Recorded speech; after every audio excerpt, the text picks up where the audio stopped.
Hi guys, good morning. நான் திருப்பியும் வந்துட்டேன் உங்களுக்கு ஹிந்தி சொல்லிக் கொடுக்குறதுக்கு.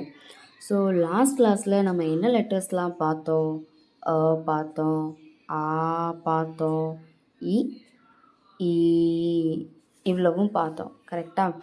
இப்போது இதை நம்ம எப்படி எழுதுறதுன்னு மறுபடியும் ஒருக்க நம்ம ரிவைஸ் பண்ணிவிட்டு அதுக்கு அடுத்த லெட்டர்ஸ் போகலாம்.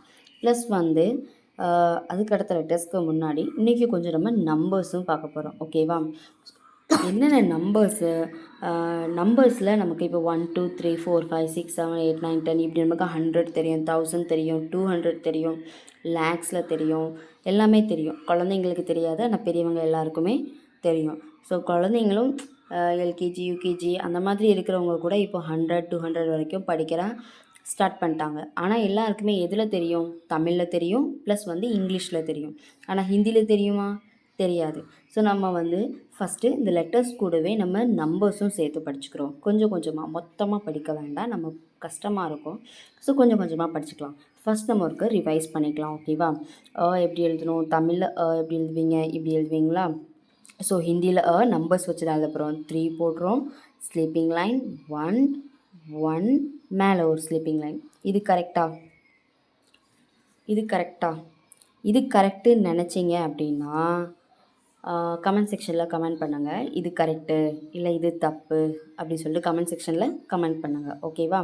இப்போ நான் இந்த 2 லெட்டர்ஸும் உங்களுக்கு நான் டெஸ்ட்டு வைக்கிறேன். ஓகே, இப்போ இந்த அடுத்தால இது ஆ, இது தமிழில் ஆ. இப்போ இந்த ஆவை நம்ம ஹிந்தியில் எப்படி எழுத போகிறோம்? இப்படி எழுதணும். கரெக்டாக? இது தானே ஆ. இப்போ இது கரெக்டு அப்படின்னு நீங்கள் நினச்சிங்கன்னா இது நீங்கள் என்ன பண்ண போகிறீங்கன்னா எனக்கு கமெண்ட் செக்ஷனில் இது கரெக்டு, இது தப்பு, இல்லை இது தப்பு, இது கரெக்டு அந்த மாதிரி நீங்கள் எனக்கு வந்து மென்ஷன் பண்ண போகிறீங்க. இல்லை தப்பாக எழுதியிருக்கீங்க, இப்படி வராது, இப்படி தான் வரும் அப்படிங்கிறதையும் நீங்கள் டைப் பண்ணி மென்ஷன் பண்ணிக்கலாம். ஸோ யாரெல்லாம் கரெக்டாக மென்ஷன் பண்ணுறாங்களோ, யாரெல்லாம் கரெக்டாக கமெண்ட் செக்ஷனில் கரெக்டாக சொல்கிறாங்களோ அவங்களுக்கு ஒரு சர்ப்ரைஸ் இருக்குது. ஓகேவா? அதுக்கு அடுத்து நம்ம இப்போ ஈ பார்க்குறோம். ஈ எப்படி போடுவோம்? தமிழில் இப்படி போடுவோம். அப்போ ஹிந்தியில் ஈ எப்படி போடணும்? 1 போடணும், அடுத்து ஒரு எஸ், அடுத்து கீழே ஒரு சுழி, மேலே ஸ்லீப்பிங் லைன்.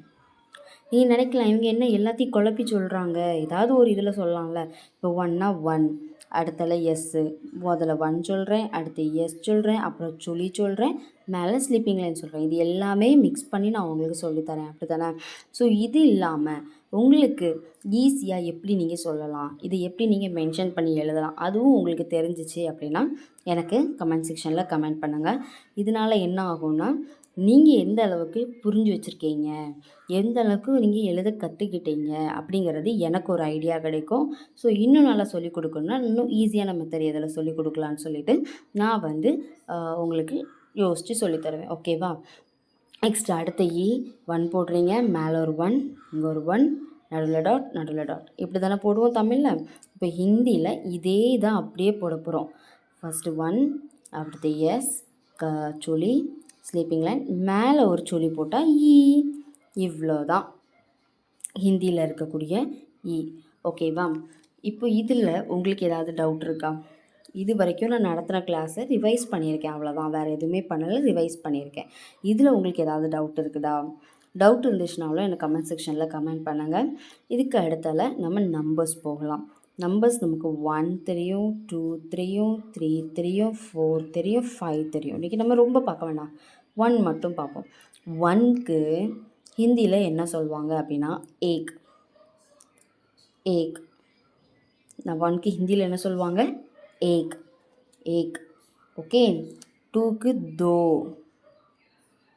ஓகே. நீங்கள் இப்போதைக்கு இதை எழுதி படிக்க வேண்டாம், ஜஸ்ட்டு அந்த ப்ரொனவுன்சியேஷன் வந்து பார்த்துக்கோங்க. 1க்கு ஹிந்தியில் ஏக். தோக்கு 2க்கு ஹிந்தியில் தோ. ஓகேவா?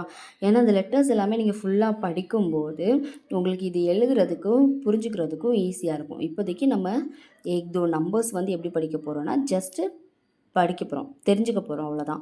ஸோ 1க்கு ஏக், 2க்கு தோ. 1க்கு ஏக், 2க்கு தோ. இந்த நம்பர்ஸை இன்னும் ஈஸியாக உங்களுக்கு சொல்லித்தரணும். இது உங்களுக்கு புரியலை அப்படின்னாலும் எனக்கு கமெண்ட்ஸ் பண்ணுங்கள். ஓகேவா? தேங்க்யூ.